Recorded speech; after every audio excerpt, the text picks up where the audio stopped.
ஆன்மீக நண்பர்கள் அனைவருக்கும் அன்பு கலந்த வணக்கங்கள். இன்றைக்கி நாங்கள் ஆன்மீகம் சம்மந்தமான பதிவில் பார்த்தீங்கன்னா, கடல் நீரில் அல்ல நன்னீரில் சங்கு பிறக்கம் அதிசயத்தை பற்றி தான் நாம் இன்றைக்கு பார்க்க போகிறோம். அதாவது பார்த்தீங்கன்னா, இயற்கையும் தாண்டிய இறைவனின் திருவிளையாடல்களில் ஒன்று தான் காஞ்சிபுரம் மாவட்டத்தில் பார்த்தீங்கன்னா திருக்கழுக்குன்றம் வேதகிரீஸ்வரர் ஆலயத்தில் இன்றும் நடந்து வருகிறது. பொதுவாக பார்த்தீங்கன்னா சங்குகள் உப்பு நிறைந்த கடல் நீரில் தான் உருவாகும். ஆனால் திருக்கழுக்குன்றத்தில் உள்ள சங்கு தீர்த்தம் எனும் நன்னீர் குளத்தில் பார்த்தீங்கன்னா 12 ஆண்டுகளுக்கு ஒரு முறை சங்கு பிறப்பது உலக புகழ் பெற்ற ஒரு வியக்கத்தக்க ஒரு நிகழ்வாகும். இந்த அதிசயங்களின் சிறப்பம்சங்களை நாம் இன்றைக்கு பார்க்கலாம்.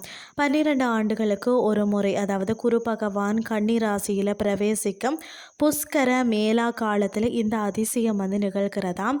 நன்னீரில் சங்கு, சாதாரண குளத்தின் நீரில் சங்கு தோன்றுவது அறிவியலுக்கு எட்டாத ஆன்மீக ரகசியம்னு தான் சொல்லப்படணும்.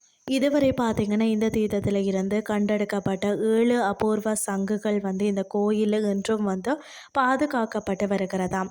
அவற்றை இப்போதும் நாம் தரிசிக்க முடியும்.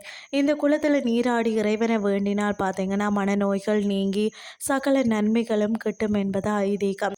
நமது ஆன்மீக தழும்புகள் எவ்வளவு ஆழமானவை என்பதற்கு இந்த சங்கு பிறக்கம் நிகழ்வே சாட்சி. இன்றைய ஆன்மீகம் சார்ந்த பதிவு உங்களுக்கு பிரயோசனமாக அமைஞ்சிருக்கும்னு சொல்லி நான் நம்புகிறேன். இதே மாதிரி மற்றும் ஒரு ஆன்மீகம் சார்ந்த பதிவோடு உங்களை சந்திக்கிறேன். நன்றி.